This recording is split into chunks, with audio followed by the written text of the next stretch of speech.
So now LeBron James and Phil Jackson have a rift, a serious rift. LeBron James is offended by some comments that Phil Jackson made in an interview that he did with ESPN's Jackie McMullen. And in the interview, this is what Phil Jackson said.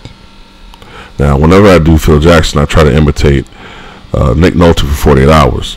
So he said, when LeBron was playing with the Heat, they went to Cleveland and he wanted to spend the night. They don't do overnights. Teams just don't. So now Spoelstra has to text Riley and say, what do I do in this situation? And Pat, who has Iron Fist rules, answers, you're on the goddamn plane and you're with this team.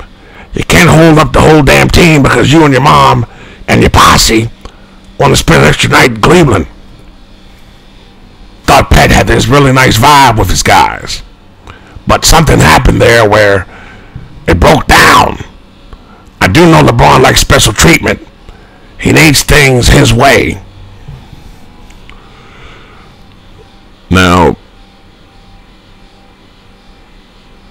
never mind the fact that he's criticizing LeBron James in these statements. It's the word posse that offended James. And James has stated that he's lost respect for Phil Jackson as a coach. And he doesn't want an apology from Phil Jackson. I think Phil said something on Twitter about it, but I haven't looked it up yet. I saw something about that. But this is my take on it. I see people apologizing for Phil Jackson, saying, you know, it's just a generational thing. People from his generation watched a lot of Westerns, and that term was used a lot. Okay, and that's the same apology I saw for people as far as Donald Trump is concerned with the bad hombre statement that he made in that last debate. I'll say this. I don't know what was in Phil Jackson's mind when he said it, but I never heard that term used to describe a white person and his friends. Never. I can't recall a time I've ever heard it.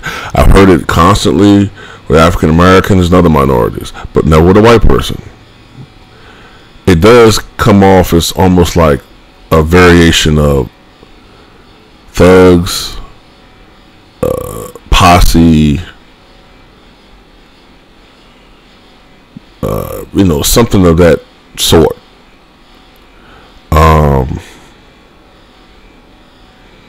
Miscreants, you see what I'm saying? Like, I mean, I can see why LeBron's offended by it. Never mind the fact that he, you know, a lot of people say LeBron need to grow up. He's been racially, you know, he's overly sensitive to racism, which is something I hear people say a lot now about anybody that dares to criticize anything regarding race who's not white, by the way. When you're white, you're telling it like it is. If you're black, you're a crybaby. And somehow a racist if you're pointing out racism. But anyway, I like Phil Jackson. I mean, he was at the helm of the 6 championships that the Bulls had in the 1990s. I've always respected Phil Jackson. I thought he was slightly, just a little bit overrated as a coach, but I do think he's arguably the most successful coach in NBA history. Probably the most successful, now I think about it, because he was at the helm of 11 championships. But I do think the greatest architect is still Red Auerbach. But Phil Jackson, the most successful coach in NBA history. But I can understand LeBron James already not feeling too good about him, because Phil Jackson has kind of, in the past, already have thrown shots at James to sort of make it clear that he feels that James is a lesser player than Michael Jordan. And we all know how LeBron feels about one day surpassing Michael, whether you think he will or not. So that probably has already rubbed him the wrong way. Then the fact that he's already criticizing James and calling him a prima donna in the interview, and then he uses the posse statement. So that's probably why LeBron said, you know what, I'm done with him. But like I said, I've never heard that term used with white people. As a matter of fact,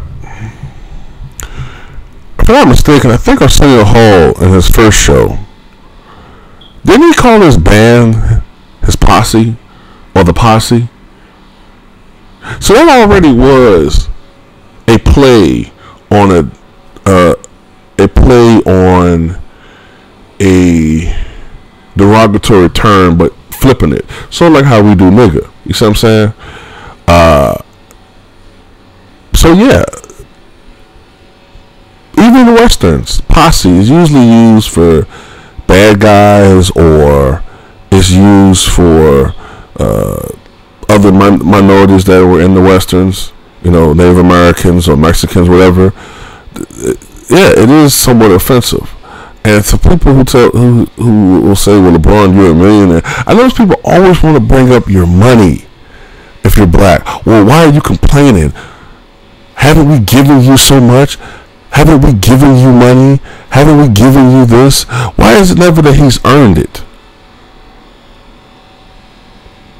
A friend of mine on YouTube told me that the average income for a Trump supporter during the primaries, this blew my mind, because he asked me, a good friend of mine on YouTube, he asked me, do you know how much the average person who voted for Trump during the primaries made? And I said, what, about 20,000, 25,000 a year? He said, no, he said 70,000. So I'm like, 70,000? You make $70,000 a year, which is above average?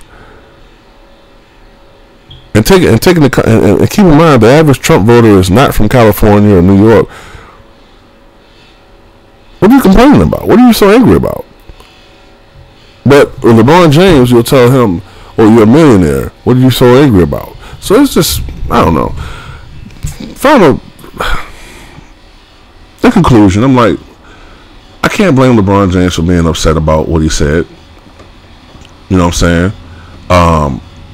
He has a right to it.